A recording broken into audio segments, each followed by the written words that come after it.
The air inside the precinct was thick with tension. It had started as just another shift, routine calls, paperwork, the usual banter among officers. But then, in the break room, a single remark shattered the illusion of camaraderie. "I don't know how you made it through the academy. Guess they're just letting anyone in these days." The words were casual, tossed out like an afterthought, but the sting was unmistakable. Officer Jamal Carter, one of the few black officers in the department, froze. He had heard things like this before, veiled in sarcasm or buried in jokes. But this time, there was no ambiguity. The white officer who said it, Detective Ryan Daniels, smirked as if daring Jamal to react. Silence fell over the room. A few officers shifted uncomfortably, some pretending not to hear, while others watched with interest, waiting to see what would happen next. Jamal felt the familiar wave of anger and frustration rise inside him. Did he call it out and risk being labeled too sensitive, or did he let it slide like so many times before? For a moment, he considered walking away. But then something shifted. "Excuse me," Jamal said, his voice calm but firm. "You want to repeat that?" Daniels chuckled. "Oh, relax, man. It was just a joke." Jamal clenched his jaw. This wasn't a joke. It was a reminder. A reminder that no matter how hard he worked, how many cases he solved, or how many lives he put on the line, there would always be people in the department who saw him as an outsider. What happened in that break room wasn't just about one officer making an ignorant remark. It was about something much bigger. Racial bias in law enforcement had been a topic of national debate for years. Reports showed that black officers often faced discrimination not just from the public, but from within their own departments. Jamal wasn't the first black officer to experience this. Across the country, officers of color had spoken out about racism in the ranks, being passed over for promotions, subjected to double standards, or even retaliated against when they challenged the status quo. This incident could have been another one of those moments that got brushed under the rug. But what happened next changed everything. An anonymous complaint was filed with Internal Affairs. Someone, perhaps another officer who had witnessed the exchange, had decided this wasn't something that should be ignored. Within 24 hours, an investigation was launched. Suddenly, what started as a casual remark had escalated into something much larger. The department was now under scrutiny, officers were being interviewed, and the truth was about to come to light. But the real question was, would anything actually change? Or would this be yet another case where racism in law enforcement was exposed, only to be forgotten? The day after the remark, Jamal sat in his patrol car, staring at the precinct doors. He had been in law enforcement for nearly 8 years. He had seen officers rally behind each other in times of crisis, protect each other like family. But moments like yesterday reminded him that this brotherhood had conditions. He took a deep breath before stepping inside. The moment he entered, he could feel the shift in energy. Conversations quieted, glances were exchanged. News of the Internal Affairs investigation had spread fast. Some officers nodded at him in silent support, while others avoided eye contact altogether. Detective Daniels, on the other hand, acted as if nothing had happened. He leaned against the squad room desk, laughing with a few officers, showing no signs of concern. "Man, this is ridiculous," Officer Greg Harris muttered to his partner as Jamal walked past. "They're making a big deal out of nothing." Jamal bit his tongue. He had heard it all before, the dismissals, the downplaying, the classic defense of "it's just a joke." But it wasn't just about a joke. It was about the culture that allowed these jokes to exist without consequences. Incidents like this weren't isolated. In 2022, a study found that black officers were twice as likely to face disciplinary action compared to their white counterparts. Another report revealed that many officers of color felt pressure to conform, to laugh off racist comments, to avoid speaking up, to prove that they weren't too sensitive. Even high-ranking officers weren't immune. In cities across the country, black police chiefs had been forced out of their positions after trying to reform their departments. It was a pattern, and Jamal knew it well. And now, he was in the middle of it. By lunchtime, the whispers had turned into open conversations. Some officers complained about how the department was getting too political. Others worried that an investigation could make everyone walk on eggshells. Jamal overheard a group of officers near the lockers.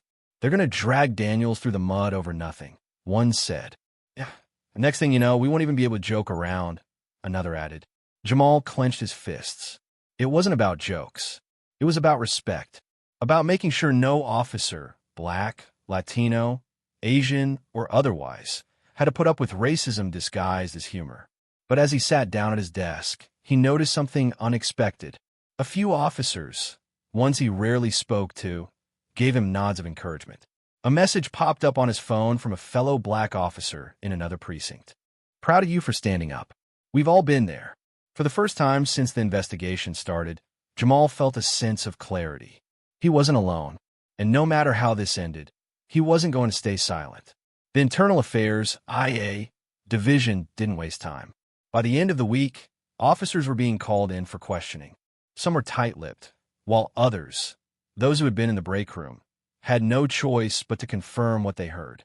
Jamal sat across from the IA investigator, Sergeant Linda Morales. She had a reputation for being thorough, but fair.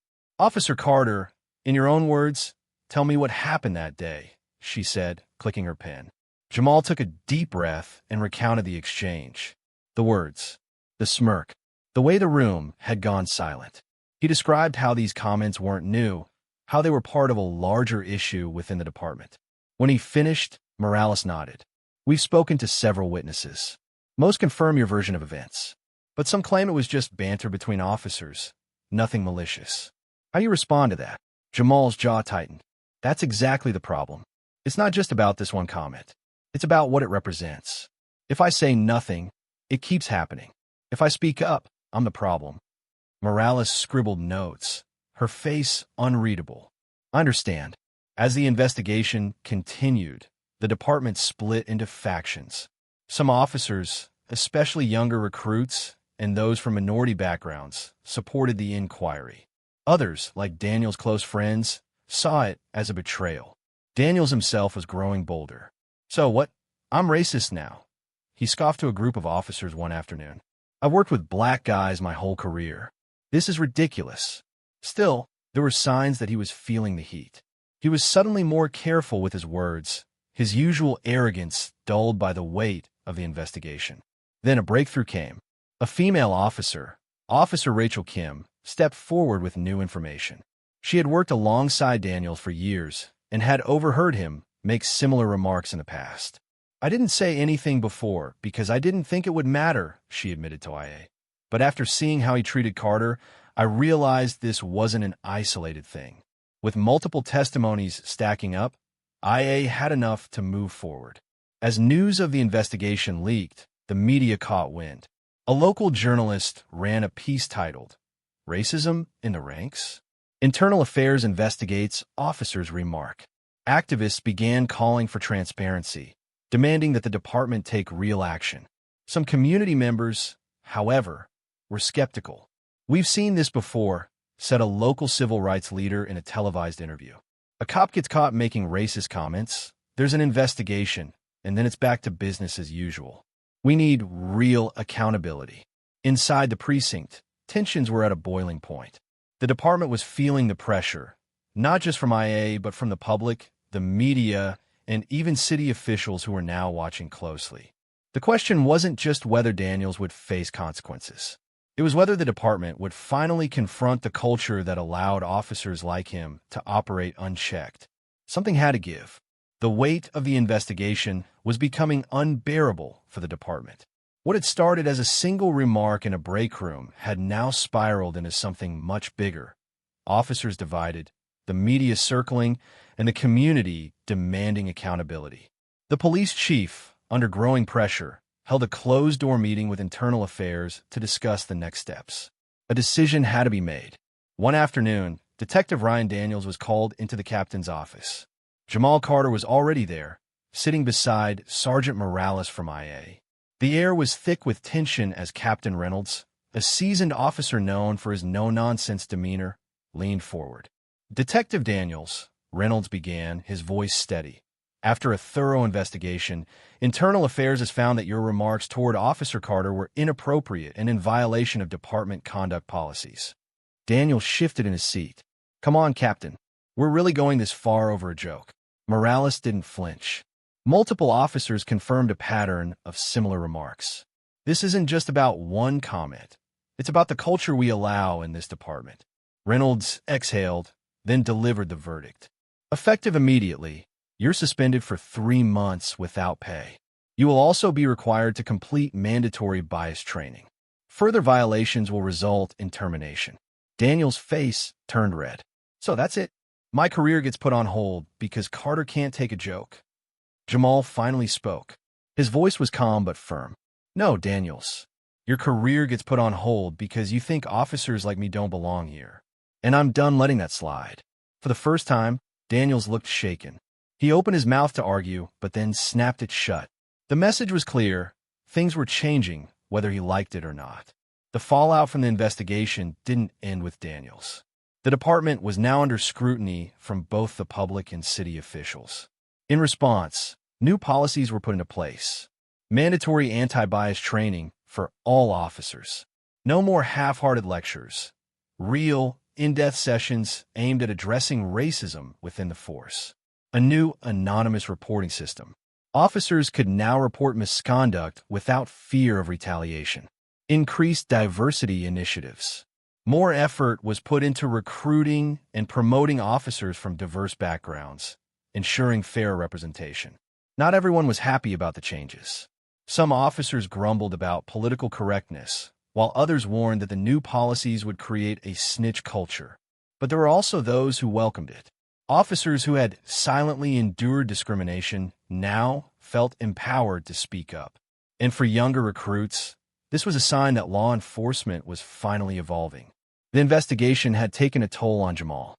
He had spent weeks under the spotlight, facing backlash from colleagues and reliving past experiences of discrimination. But as he walked through the precinct that morning, something felt different. "Hey, Carter," Officer Rachel Kim called out. "Glad you spoke up. It needed to happen." A few others nodded in agreement as he passed. Even officers who had once remained silent now looked at him with something resembling respect. For the first time in years, Jamal felt like he belonged, not because he had conformed, but because he had refused to stay quiet. Months had passed since the investigation concluded, but its effects were still rippling through the department. The suspension of Detective Ryan Daniels had sent a clear message. There were consequences for behavior that had long been swept under the rug. But the real question remained, would anything actually change in the long run? The new anti-bias training sessions were now mandatory, and while some officers treated them as just another box to check, others engaged in real conversations. Discussions about race and discrimination, once dismissed or ignored, were now happening openly. For the first time, officers who had previously been silent began to share their own experiences. Some of the younger white officers admitted they hadn't fully understood the struggles their black and minority colleagues faced. "Man, I never thought about how stuff like that adds up," one officer admitted to Jamal after a training session.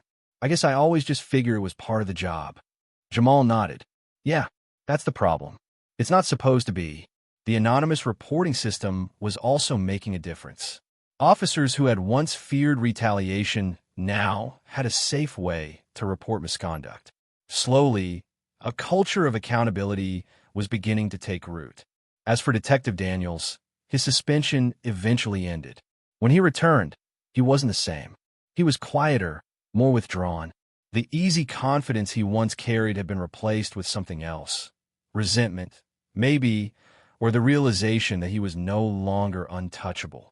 Some of his usual allies in the department had started to distance themselves.